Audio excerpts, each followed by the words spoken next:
여러분 안녕하세요. 부동산 부투칠성 김하인쌤입니다. 자, 지금부터 좀비 민법 강의를 시작하겠습니다. 아직 저희 구독자가 아닌 분들은 구독 버튼을 꾹 눌러주시면 보다 더 좋은 강의로서 보답해 드리겠습니다. 자, 좀비 민법 제42강은 주택임대차 보호법 제1부입니다. 두 번 나눠서 하겠습니다. 그리고 지금 궁금하신 내용은 유튜브에서 원숭이도 쉬운 민법 원시민 강의 58강과 59강을 참고해 보세요. 그리고 학습 자료는 네이버 밴드에 있습니다. 이 밴드에 가입하시면 되겠습니다. 자, 먼저 대항력을 좀 살펴보겠습니다. 대항력이란 계약당한 사자가 아니죠. 제3자에게 주장하는 권리입니다. 소유자만 바뀌면 나오죠. 따라서 신소유자, 즉 매매에서 매수인이나 경매에서 경락인 등 제3자에게 주장하는 권리입니다. 대항력 갖출 시기가 있는데 그럼 소유권 변동 원인을 매매 등 법률행위와 경매로 나눕니다. 매매에서는 저당권을 보잖아요. 매매에서는 저당권이 있든 없든 매수인 즉 양수인 등기보다 대항력이 더 빨랐어야 됩니다. 저당권을 보잖아요. 매수인 등기와 대항력 뭐가 빨랐는가 시간순입니다. 경매에서 최선순위 저당권 즉 말소 기준 권리 보죠. 그래서 경매에서는 말소 기준 권리보다 대항력이 더 빨라야 그래 끝까지 대항력이 살아났습니다. 이 판단 시기가 서로 다릅니다. 자, 나눠 살펴볼게요. 매매는 저당권 보지 않습니다. 매수인 등기와 대항력 시간순입니다. 가백이 X란 부동산이 있는데 부동산이에요. 을과 임대차 계약 체결합니다. 계약기간 2년에 보증금 3억을 지급해서요. 그럼 을은 임차권을 취득하는데 이건 채권입니다. 근데 이 계약기간 도중에 갑이 병에게 X를 팔고 병에게 등기를 넘깁니다. 그럼 병이 새로운 소유자죠. 그래서 병이 을에게 나가 그래요. 그럼 을은 아직 2년단 사용 못했죠. 그럼 나가야 됩니까? 안 나갈 수 있나요? 나가야 되죠. 을이 가진 권리 채권이라 을은 이 계약을 갑감해졌죠. 갑에게만 주장할 수 있고 병과 한 적 없죠. 그럼 병 제3자에게 대항할 수 없습니다. 채권 원칙 대항력 없어요. 그래서 을은 나가야 됩니다. 자, 그럼 잘 보세요. 을은 제3자에게 대항할 수 없죠. 같은 말이 양수인 병은 갑이 양도인이죠. 그래서 양수인 병은 양도인 갑취를 승계하지 않는다고 표현합니다. 같은 말입니다. 그래서 을이 대항력 없다가 양수인 병은 양도인 갑취를 승계하지 않는다. 같은 말이에요. 그래서 만약에 x가 5억이라면 병이 3억 내준 거 아니기 때문에 병은 원칙 5억 주고 삽니다. 그럼 병이 갑에게 5억을 주잖아요. 그럼 갑이 그 5억에서 을에게 3억을 주고 을 쫓아내는 거죠. 이게 채권 원칙 대항력 없답니다. 이렇게 임차권은 대항력 없는데 임차권 예외적으로 대항력을 취득할 수가 있죠. 첫째, 민법 621조에서 임차권 등기할 수 있습니다. 두 번째, 만약 저 X부동산이 주택이라면 갑과 을은 주택임대차였죠. 그럼 임차권 등기하면 되지만 특별법에서 주택임대차보호법에서 임차인이 주택을 인도받고 주민등록을 마치면 다음날 0시부터 대항력이 생기죠.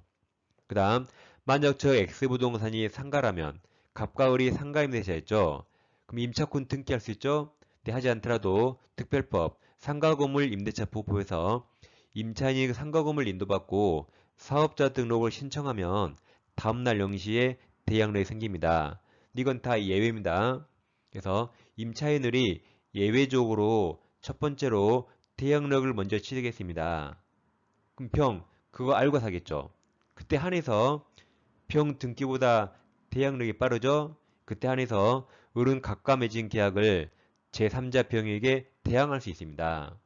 그럼 을이 병에게 대항할 수 있다는 말은 이제는 양수인 병이 양도인 갑 주의를 승계한다고 표현합니다. 같은 말입니다. 다시 임차인 을이 제3자에게 대항할 수 있죠? 같은 말이 뭐예요? 양수인 병이 양도인 지위를 승계한다고 표현합니다. 그럼 이때 병은 을을 못 쫓아내죠. 그리고 을 나갈 때 신소유자 병이 보증금 3억을 반환해야 됩니다. 그래서 이때는 이제 병이 이 부동산을 2억 이사하겠죠. 왜냐하면 병이 을에게 3억 내줘야 되니까 값은 면책되는 거죠. 자, 정리하면 채권이라 원래 대항력 없습니다. 예외적 대항력 취득할 수가 있죠. 그때는 우리 대항력 있으면 양수인이 양도인지 승계합니다. 우리 대항력 없다면 양수인은 양도인주의 승계하지 않는다고 표현합니다. 자, 그래서 대항력이 있다가 뭐라고요? 양수인이 양도인주의 승계한다. 자, 여러분 갑주택이 있는데 우리가 임대차 계약을 체결합니다. 계약전 2년에 보증금 3억을 지급했어요. 그리고 우리 임차권을 취득하고 우리 만약에 대항력을 취득했다 가정해 보세요. 그럼 을은 보증금 3억을 지금은 달라 못하지만 임대차 계약이 끝나면 그때 보증금 달라고 반환 채권이 있습니다. 그럼 보증금 반환 채권에 관해서는 을이 돈 받을 채권자고 임대인 갑이 보증금을 반환할 채무자죠. 근데 여기서 병이 있는데 병이 을의 채권자예요. 근데 을이 돈을 안 갚으니까 병이 을의 보증금 반환 채권을 가압류했습니다. 그럼 병이 보기에 을이 내 채무자고 그럼 갑은 채무자 을에게 보증금 반환할 또 을의 채무자죠. 그래서 병이 보기에 갑이란 사람은 내 채무자 을의 채무자입니다. 그 자를 제3채무자랍니다. 제3취득자 아니에요. 제3채무자입니다. 이 상태에서 정이 갑으로부터 주택을 매수해서 소유권 등기를 마칩니다. 그럼 정이 양수인인데 자, 을 임차권은 대항력 있죠. 그럼 대항력 있다가 뭐였죠? 양수인 정이 양도인 갑주의를 승계한다. 따라서 양수인 정은 제3채무자 지위를 승계한답니다. 그럼 이제 병은 이제 갑이 아니라 양수인 정에 대해서만 가압류 효력을 주장할 수 있죠. 양수인 정이 승계했으니까. 그래서 대항력이 있다가 양수인이 승계한다 같은 말입니다. 이제 경매는 말소 기준을 이거 판단하는 했죠. 그래서 갑에게 X 부동산이 있는데 이 부동산에 제일 먼저 근저당권자 을이 A가 있고 다음 지상권자나 전세권자나 대항력 갖춘 임차권자 을이 있어요. 그리고 세 번째 저당권자 B가 다시 나옵니다. 근데 아까처럼 네 번째 매매가 돼서 병이 소유권 등기하면 이 을들은 갑과 맺은 계약을 병에게 대항할 수 있죠. 항상 매매는 매수인 등기보다 2번 지상권, 전세권, 임차권이 더 빨랐죠? 그럼 대항할 수 있다. 그래서 안 쫓겨납니다. 안 쫓겨나요. 그리고 전세권자는 나갈 때 병에게 전세금 받고 임차권자도 나갈 때 병에게 보증금 받습니다. 이게 대항할 수 있다. 그때는 병은 갑주의를 승계한다 그랬죠. 근데 여기서 만약에 후순위 저당권자가 네 번째 이제 경매를 신청합니다. 경매는 말소 기준 권리. 그럼 최선순위 저당권이죠. 그럼 B가 경매했더라도 1번 근저당권이 말소 기준 권리라 A부터 다 소멸합니다. 그래서 밑에 지상권, 전세권, 임차권 다 소멸해요. 저당권 소멸하죠. 따라서 이때는 이 을들은 경락인 병에게 대항할 수 없습니다. 소멸했으니까. 그래서 병이 나가 그러면 이 을들은 다 쫓겨나는 거죠. 이 을들이 제3취득자죠. 얘들은 다 쫓겨납니다. 그래서 매매와 경매, 대항력 판단 기준이 서로 다릅니다. 두 개 잘 비교하세요. 자, 문제를 풀어봅니다. 1번 주임법 설명 틀린 거죠. 1번 임대차 계약이 묵시적 갱신되면 임대차 존속기간 2년 맞죠? 2번 주택 정보를 일시적으로 사용하기 위한 것이면 임대차인이 명백한 경우에는 이땐 주임법 적용되지 않죠. 일시 사용이 명백하면 강행 규정 적용되지 않아요. 주임법, 상임법 다 적용되지 않는다. 정답은 쉽게 2번이 나옵니다.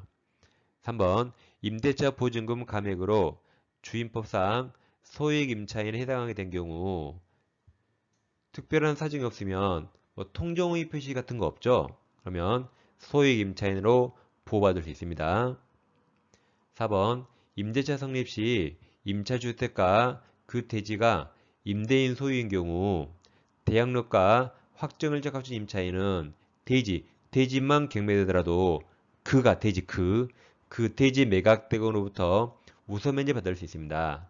그러니까 주임법, 상임법 똑같아요. 우선 변제든 최우선 변제 등 다대지가액을 포함해서 받습니다. 5번 주임법상 대항력 갖춘 임차인의 임대차 보증금 반환 채권이 가압류된 상태에서 주택이 양도된 경우 그럼 아까 대항력이 뭐였죠? 양수인이 양도인지를 승계한다. 그래서 뒤에 양수인은 채권 가압류의 제3채무자의지를 승계한다 맞았죠? 그게 대항력이다 했죠? 이 정답은 2번입니다. 2번 주임법 설명 옳은 겁니다. 1번 주민등록증은 행정청이 말이 바뀌었죠? 이제 도달한 때가 아니라 행정청이 수리한 때죠? 말이 바뀌었습니다.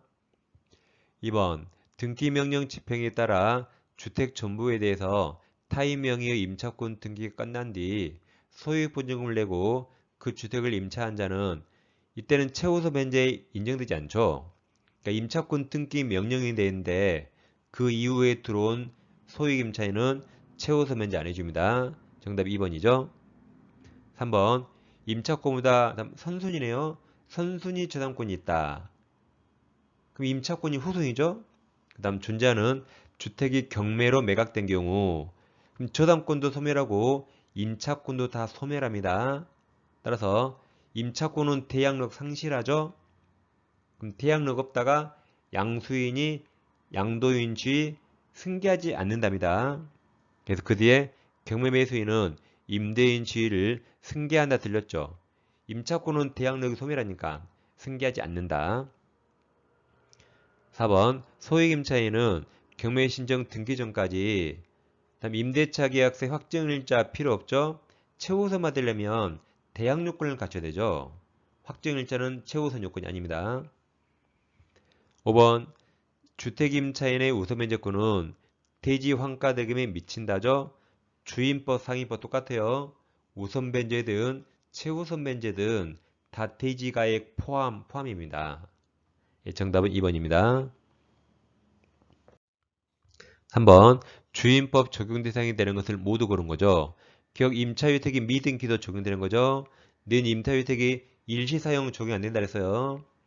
디귿 사무실로 사용되던 건물이 주거용 건물로 용도 변경됐죠. 그럼 이제 적용되는 거죠. 리을 적법한 임대 권한을 가졌다. 그럼 소유자가 아니더라도 적용됩니다. 니은만 빼면 정답이 3번이 되겠습니다. 자, 4번입니다. 선순위 담보권 등이 없는 즉 선순위 저당권이 없죠. 주택에 대해서 다음 대항력권 갖췄죠. 확정일자 갖췄죠. 그럼 대항력과 우선변제권 다 취득했습니다. 네, 틀린 거네요.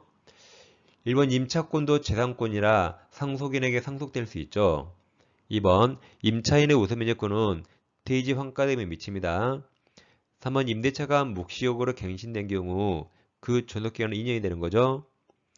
4번 임차인이 경매 절차에서 해당 주택 소유권을 취득한 경우 그 문제에서 임차인이 대항력이 있죠.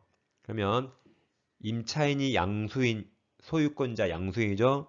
그럼 임차인이 임대인의 지위를 승계하기 때문에 보증금 반환 채권은 혼동으로 소멸합니다.